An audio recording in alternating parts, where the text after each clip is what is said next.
और कैसे शुरुआत होती है इसकी? यहोवा का भय मानना बुद्धि की क्या है? शुरुआत है। आप निंदा करने में घबराते नहीं, आपके अंदर परमेश्वर की बुद्धि नहीं है।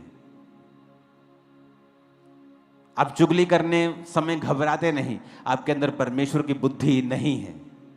आप सांसारिक रीति से बहुत बुद्धिमान हो सकते हैं, लेकिन ईश्वरीय रीति से आप बिल्कुल भी बुद्धिमान नहीं हैं। वचन कहता है कि यहोवा की व्यवस्था खरी है, प्राणों को बहाल करती है, उसके नियम विश्वास योग्य हैं, साधारण लोगों को बुद्धिमान बना देते हैं। अगर आपके अंदर परमेश्वर की बुद्धि नहीं तो आप पा सकते हैं। पहला काम, परमेश्वर से डरना, पाप ना करना। दूसरा काम, परमेश्वर के वचनों को रोज पढ़ना। नीति वचन 2 उसकी 3 से 6 में लिखा है,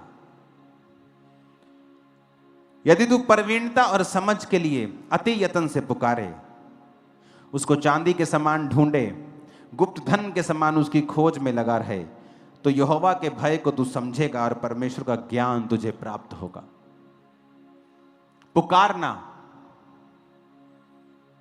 याकूब उसकी 1:5 में लिखा है, अगर तेरे पास बुद्धि की कमी है तो प्रभु से मांग, वो बिना उलाहना दिए सबको उदारता से देता है और उसको दी जाएगी।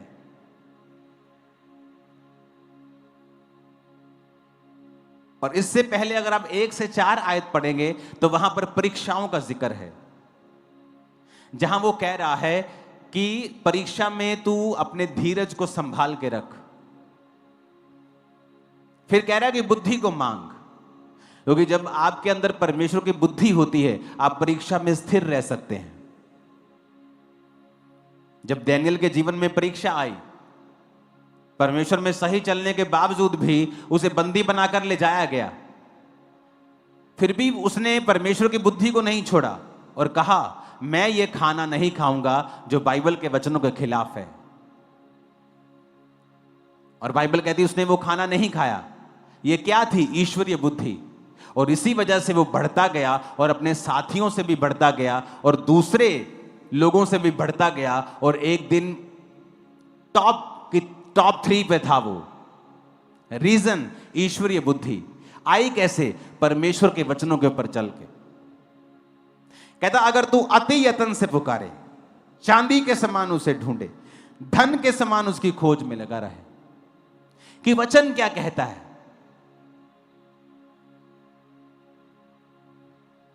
एलीमेलेक ने क्या किया, नियोमी ने क्या किया? जब परीक्षा आई तो ईश्वरीय बुद्धि का प्रयोग नहीं किया कि फिर क्या हो गया अगर परमेश्वर के घर में रोटी की कमी है तो हम यहीं रहेंगे, परमेश्वर प्रोवाइड करेगा, क्योंकि यहां पर आराधना है। मैंने बहुत से लोग देखे हैं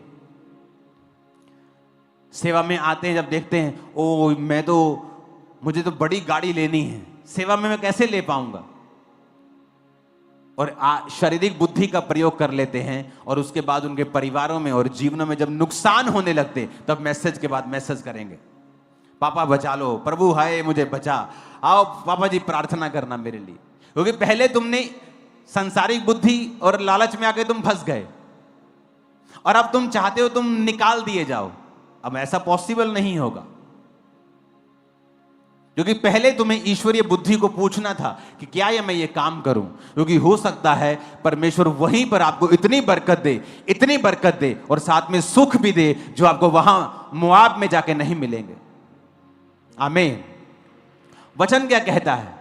संसारिक बुद्धि का प्रयोग किया, चलो मोआब में चलते हैं, लेकिन ईश्वरीय बुद्धि क्या कहती थी? वहां मत जाओ जहां यहोवा की आराधना नहीं है, जहां पर तुम्हारी स्पिरिचुअल लाइफ के साथ कॉम्प्रोमाइज हो जाएगा, जहां पर शैतान तुम्हारी जिंदगी में काम करेगा, बच्चे तुम्हारे बिगड़ सकते हैं। वही बात हुई, वहां गए और दोनों बच्चों ने उन्हीं की लड़कियों के साथ शादी कर ली। पति मरा, बेटे मरे, एक बहू छोड़ के चली गई। जो बच गई उसने ईश्वरीय बुद्धि लगाई कि यहोवा की आराधना करना मुझे मंजूर है, और वापस वहीं चले गए जहां से आए थे, बैतलहम में। और फिर क्या हुआ? जब ईश्वरीय बुद्धि लगाई, फिर से परमेश्वर ने रिस्टोर कर दिया, फिर से बेटा दिया, वो नयोमी का कहलाया, और बोअज रूत को दिया, उसके द्वारा और बच्चे पैदा हुए, और दाऊद की परदादी वही हुई। ईश्वरीय बुद्धि।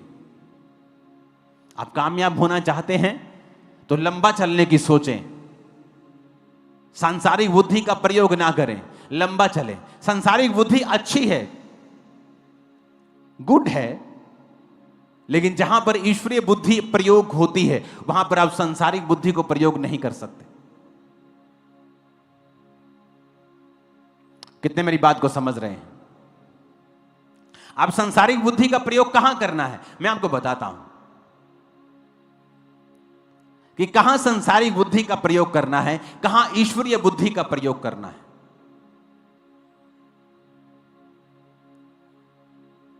मैं परमेश्वर में आया, मेरे घर ने मुझे धमकी दी, तेरे पास्टर को पीटेंगे। कोई रिलेशनशिप नहीं थी, तू कैसा है, क्या है, नथिंग, तू ठीक है कि नहीं है, नेवर। संसारी बुद्धि क्या कहती थी, यार जे अपने घर वाले नाराज रहेंगे तो मैं क्या कर लूंगा, फैमिली साथ नहीं होगी तो क्या कर लूंगा, तो मैं वापिस चला जाता। ईश्वरीय बुद्धि, अड़ा रहे और खड़ा रहे, तू बच, तेरा घराना उद्धार पाएगा। ईश्वरीय बुद्धि कहती थी तू बच, तेरा घराना बचाया जाएगा, पहले तू तो बच, पापा मेरे लिए प्रार्थना करना मेरी फैमिली बचाई जाए। तुम बचे हो, बैप्टिज्म ले लिया? नहीं। हाँ बैप्टिज्म ले लिया। शराब पीते हो? हाँ। अरे तुम तो भी बचे नहीं हो पूरी तरह से, तुम बचे नहीं, तुम अब चाहते हो तुम्हारा घराना बच जाए। बाइबल कहती है तू बच, तेरा घराना बचाया जाएगा। पहले किन्नू बचन ले किया? तुहानू। कहता पहले तू बच जा, तेरा घराना बचाया जाए। तो मैंने क्या किया? ईश्वरीय बुद्धि क्या किया? अपने आप को बचाया, पाप से बचा रहा, हर तरह के गलत काम से बचा रहा, नहीं गिरा परमेश्वर में आके, अपना मन परमेश्वर की ओर लगाए रहा, बचा खुद, अपने मम्मी को, डैडी को, ब्रदर की वाइफ, पूरी फैमिली को ऑलमोस्ट मैंने बपतिस्मा दिया। उसके बाद पूरी फैमिली को। सांसारिक बुद्धि सेम मेरे दोस्त के साथ हुआ। उसकी फैमिली ने उसे बुलाया, बिठाया और कहा कि बेटा ये 2 शॉप्स हैं, 2 दुकानें हैं, घर है, इतना हम कमाते हैं, अगर तुझे चर्च चुनना है तो तेरे को प्रॉपर्टी में हम हिस्सा नहीं देंगे, तेरी शादी नहीं करेंगे।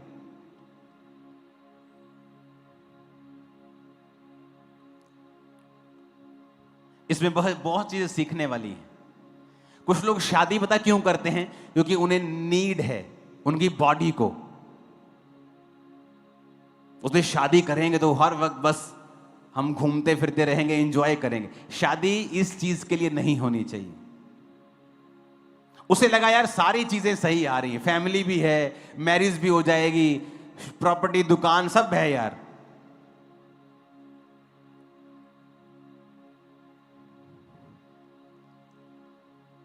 और बुद्धि संसारिक भी चाहिए थोड़ी बहुत, और ईश्वरीय बहुत चाहिए आपको।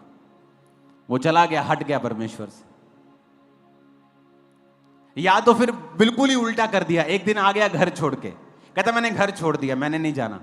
हमने कहा यह भी गलत है, यह भी गलत है। उसको बैलेंस बनाना नहीं आया अपनी लाइफ में। गया तो वापस गया तो फिर पूरी तरह परमेश्वर को छोड़ दिया, प्रेशर में आ गया।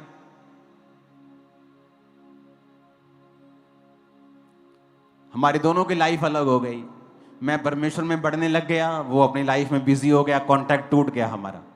कभी कभी साल 6 महीने में एक बार बात होती थी फोन पे। समय आया, उसका भाई जवान मर गया, 10 गुना उससे अधिक समझदार, और एक ही भाई। उसकी मम्मी मर गई, उसका डैडी मर गया, जवान, सब जवान थे। मैरिड लाइफ डिस्टर्ब, क्योंकि संसारिक बुद्धि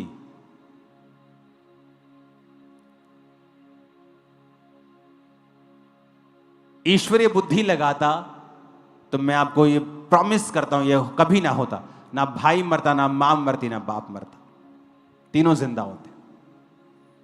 परमेश्वर ने मारा नहीं, क्योंकि शैतान देखता है कि मैं जो इसके परिवार में बैड न्यूज देने वाला हूं, जो मैं इसके परिवार की पूरी तरह से भखिया उधेड़ने वाला हूं, ये हो नहीं पाएगा अगर ये परमेश्वर में रहेगा। तो वो क्या करता है, जिनकी वो गिच्ची दबाने वाला है उन्हीं के द्वारा वो विरोध करवाता है। जिसको शैतान ने नाश करना होता है उसी के द्वारा वो विरोध करवाता है उस बंदे का जो परमेश्वर में होता है। और अगर वो बंदा विरोध से घबराता नहीं है तो वो उन्हीं लोगों को बचाता है जो विरोध कर रहे होते हैं। इसीलिए कहा जाता है जब आपका परिवार, आपके लोग आपका विरोध करें तो परमेश्वर उन्हीं को बचाएगा। बस अड़े रहो, खड़े रहो, कुछ दिन दुखों में सह लो, बाद में तुम आनंदित भी होंगे, खुश भी होंगे। ये थी सांसारिक नहीं ईश्वरीय बुद्धि, कहां प्रयोग करनी है। अब सांसारिक बुद्धि भी है। अगर सांसारिक बुद्धि है तो मुझे आपके बीच में आकर आपको समझाना पड़ेगा, नहीं तो आप अपने आप अगर समझते हो तो समझ जाना। सांसारिक बुद्धि क्या कहती है? कोई मोटा बंदा है हमारे बीच में, हैवी, सब बैठ जाओ, हप। कोई खड़ा नहीं होगा। ओहो, जो खड़े कोई नहीं। पतला बंदा खड़ा हो जाओ पहले, हिलो मत, जहां खड़े हो वहीं खड़े रहो, खड़े होकर अपना काम करो, मेरे पास मत आना। समझ लग गई? पतला बंदा आजा भी, पतला बंदा आजा। ये देख रहे मेरा भाई, दिख रहा है कितना भार है? 60 किलो? कितना है? 50 किलो होगा। 50 किलो। अब परमेश्वर ने आपको बनाया, अगर ये 50 किलो का है, इसका जो हार्ट है वो उतना ही है। और जो मोटा बंदा है हमारे बीच में, हम खड़ा नहीं करते, कोई नहीं खड़ा नहीं कर देता, चिंता ना कर। उसका हार्ट भी उतना ही है। समझ गए? बहुत से लोग आज प्रेयर लाइन में खड़े होंगे, घुटनों में तकलीफ है। आपके घुटने एक टायर की तरह हैं। ऑटो देखा है ना? एल्टो कार देखिए, छोटे छोटे टायर होते हैं, वो उसके लिए बने। अगर वही टायर मैं ट्रक पे लगा दूंगा तो क्या होगा? ट्रक चल जाएगा। ऐसा नहीं कि चलेगा नहीं, चलेगा। थोड़ी देर के बाद रिम टेढ़े होने शुरू हो जाएंगे, टायर पंचर होना शुरू हो जाएगा। फिर आप प्रेयर लाइन में खड़े होंगे, पास्टर जी घुटने ते दुआ करियो, बहुत दर्द कर दे। भार कितना भैन जी? 100 किलो। भैन जी भार कितना? 80 किलो। ते भैन जी का भार कितना चाहिए? 45, 50, 60। बस ये क्या है? सांसारिक बुद्धि। जब आपका शरीर बड़ा हो जाता है, आपकी किडनी बड़ी नहीं होती, आपका हार्ट बड़ा नहीं होता, आपकी किडनी वही है, 4 inch, 5 inch, 6 inch, 5 inch 6 inch के बराबर किडनी होती है, इतनी बड़ी। आपकी किडनी का साइज वही है, आपने बॉडी का साइज बढ़ा लिया तो किडनी को ज्यादा काम करना पड़ रहा है। आपका हार्ट उतना ही है, हार्ट को ज्यादा पंप करना पड़ रहा है, ब्लड को पूरी बॉडी में देना है उसने। आप धीरे धीरे बीमार होने लगते हैं। फिर आप प्रेयर लाइन में खड़े होते हैं कि मेरे घुटने में पेन है, मेरे कूल्हे में पेन है, अपना भार कम करो। ये क्या है? सांसारिक बुद्धि। दोनों चाहिए आपको। क्या है? बोलो अपने पड़ोसी को, दोनों चाहिए। एक बार मैं अपना वेट कम कर रहा था मैं, और मेरे स्पिरिचुअल सन ने एक मैसेज किया, कहता पापा जी पहला जो ਤੁਹਾਡੇ चेहरे ਤੇ ਸੀ ਨਾ ग्रेस, ਉਹ नहीं लग रही भार घटन तो बाद। मैं कहा गधया, मैं पहला नालों ज्यादा हेल्दी हाँ, बहुत ज्यादा पहला नालों। लोग पता क्या सोचते हैं? मोटा आदमी मतलब आशीषित। अब मैं भार कम कर रहा हूं, कृपया मेरे लिए प्रार्थना मत कीजिएगा, मेरा भार बढ़ जाए। हालेलुया। आप समझ रहे हैं मेरी बात को? हार्ट उतना ही है, किडनी वही है, उसका साइज नहीं बढ़ेगा। किडनी नहीं देखती कि अच्छा बंदा 70 का 100 किलो हो गया तो मैं बड़ी हो जाऊं, ज्यादा काम। किडनी वही रहेगी, हार्ट वही रहेगा, लिवर वही रहेगा। आपने शरीर बड़ा कर लिया। आपके पास एक कमरे का, एक बेडरूम, एक किचन का घर था, आपकी नौकरानी रोज काम वाली आती थी, सफाई करती थी। आपने घर बड़ा ले लिया, पर स्टाफ वही है एक। वो कब तक काम करेगा? एक दिन थक जाएगा और छुट्टी कर लेगा। ये नहीं कि काम होगा नहीं, होगा, लंबा नहीं होगा। आप दुनिया में 99% ये देख लो, जितने लोग लंबा जिए हैं सारे पतले लोग मिलेंगे आपको, मोटा कोई नहीं मिलेगा। 99%। अगर आप स्टडी देखेंगे तो 20 साल से लेके 7 साल उम्र कम हो जाती है जो व्यक्ति मोटे हैं। यह सांसारिक बुद्धि है। अब मैं आपको ईश्वरीय बुद्धि सिखा दी, अब मैं सांसारिक भी सिखा रहा हूं। आपके पास दोनों होनी चाहिए। आमीन। पहले के लोग क्या खाते थे? वो बाजरा भी खाते थे, वो रागी भी खाते थे, कोतरे का आटा भी खाते थे, ज्वार भी खाते थे। आज के लोग क्या खाते हैं? सिर्फ गेहूं। इसलिए वो बीमार हैं। परमेश्वर ने सारी चीजें बनाई। अगर आप लगातार एक ही खाना खाओगे तो परमेश्वर भी आपको बीमार होने से रोक नहीं सकता। आप रोज आटा, रोज चावल खाओगे, आप कभी हेल्दी नहीं रह सकते। आपको चेंज करना होता है। यह क्या है? सांसारिक बुद्धि। लेकिन जो ईश्वरीय बुद्धि है वो सबसे टॉप के ऊपर है। अगर वो है, आप कामयाब हो। आमीन। अब टायर तो छोटे छोटे हैं, पर मैंने ऑटो का टायर लिया और ट्रक पे लगा दिया तो घुटना क्या करेगा? अगर भार 150 किलो हो गया तो वो तो मारेगा चिक्के। वो तो बोलेगा भाई साहब कुछ सोचो, साडा भी कुछ सोच लो भाजी, कटाओ अपने आप नो। आमीन। तो परमेश्वर ने ये बुद्धि दी है, इसलिए उसने आदम को एक अदन के बाग में रखा था और उसने कहा था यहां पर तू रहेगा और काम करेगा। आज कितने लोग हैं जो शारीरिक काम कर रहे हैं? तो बिजी रखो अपने आप को अगर हेल्दी रहना है तो। आमीन। बोलो अपने पड़ोसी को, यह है सांसारिक बुद्धि।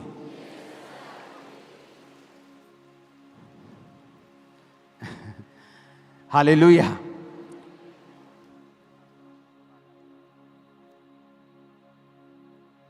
बैठ जाओ यार। अपने पड़ोसी को बोलो, ये थी सांसारिक बुद्धि। आमीन। आप गूगल सर्च कर लो, दुनिया में 99% आपको मिलेगा जो लोग पतले हैं वही लंबा जिए। 99%। 7 साल, 13 साल, 20 साल उम्र कम हो जाती है जब आप ओवरवेट हैं तो, क्योंकि आपका हार्ट, आपकी किडनी, आपके ऑर्गन्स वो बड़े नहीं होते जब आपकी बॉडी बड़ी होती है। और अगर आप एक्सरसाइज नहीं करेंगे, खाना चेंज नहीं करेंगे, तो बीमारी से आप बाउंड हैं, ये कोई रोक नहीं सकता। इसलिए परमेश्वर ने कहा बुद्धि भी प्राप्त कर, समझ भी प्राप्त कर। सांसारिक बुद्धि भी तेरे पास हो, आत्मिक बुद्धि भी तेरे पास हो। तो अब क्या करेंगे? आप प्रेयर लाइन में खड़े होंगे, मेरे घुटने में प्रार्थना करो, और आपको नहीं मालूम आपको अपना वेट कंट्रोल करना है। पहले जाओ हीलिंग लो और अपना वेट कम करो। आपके घुटने पे वेट कम डालो। आपके हार्ट को कम काम करना पड़े, आपकी किडनी को कम काम करना पड़े, उसको इजी करो। आपने एक कमरे का घर लिया, एक स्टाफ रखा, अब 5 कमरे का घर है और स्टाफ एक ही है। कब तक चलाओगे उसे? थक जाएगा वो, थक जाएगा वो, टायर्ड हो जाएंगे। आपकी किडनी, आपका लीवर थक जाएगा काम करते, ओवर वर्क करते करते करते करते जवाब दे जाएगा। हालेलुया। तो सांसारिक बुद्धि भी चाहिए और ईश्वरीय बुद्धि भी चाहिए। कि जहां ईश्वरीय बुद्धि लगानी है, परमेश्वर का कोई काम है, ये परमेश्वर के लिए स्टैंड लेना है, मैं ईश्वरीय बुद्धि लगाऊंगा। आमीन। सुलेमान क्यों अमीर था? बाइबल कहती है उसे सब प्रकार की सांसारिक और आत्मिक नॉलेज थी। उसे घोड़ों के बारे में मालूम था, मछलियों के बारे में मालूम था, हर चीज के बारे में उसे पता था। और किसने सिखाया? परमेश्वर के भय ने, डर ने। परमेश्वर का डर बुद्धि की क्या है? शुरुआत है। आमीन।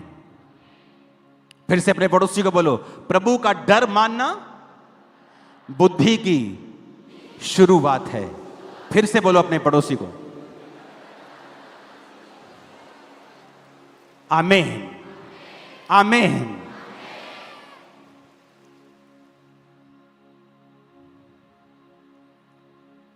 कितने इन बात को समझ रहे हैं कि आपको दोनों बुद्धि चाहिए परमेश्वर में आगे बढ़ने के लिए? ईश्वरीय बुद्धि कि परमेश्वर का वचन मुझे इस विषय में क्या कहता है, क्या वो मुझे अलाउ करता है कि मैं ये काम करूं? सांसारिक बुद्धि क्या कहती है और परमेश्वर की बुद्धि क्या कहती? वो कामयाब हैं जो परमेश्वर की बुद्धि से चले और चलते रहेंगे, वो हमेशा टॉप पे रहेंगे। याद रखना इस बात को।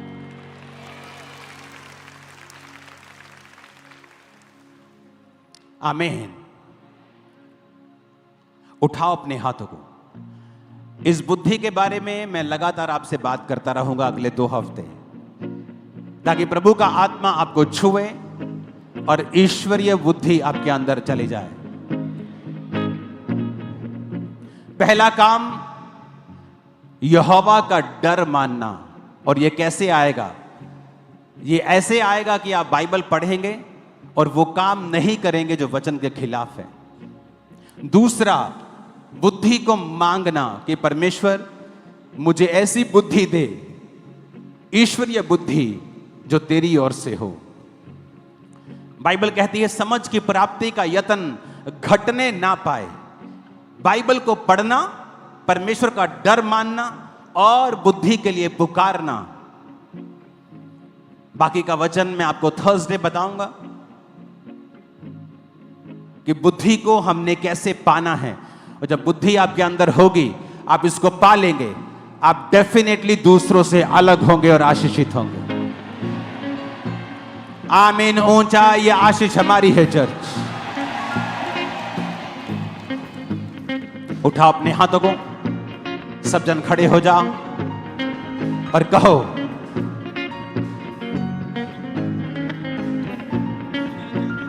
परमेश्वर आज से मैं बुद्धि में चलूंगा, ईश्वरीय बुद्धि में मुझ पे दया कर। मैं तेरे डर में चलूंगा, तेरे भय में चलूंगा, मुझ पे दया कर।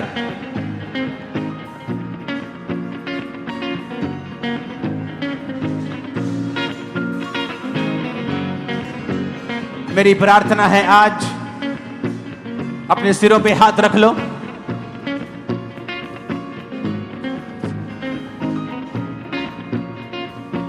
यहोवा की बुद्धि का आत्मा तुम्हारे अंदर आज बस जाए।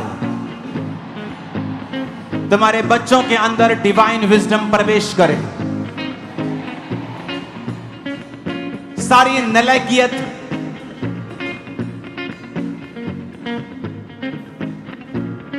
सारी नाकामियां, फेलियर्स तुम्हारी स्पिरिट को छोड़ के जाते रहे प्रभु यीशु मसीह के नाम में।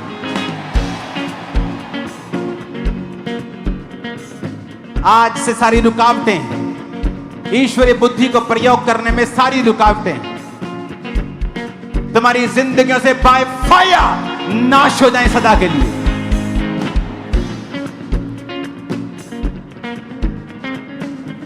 ईश्वरीय बुद्धि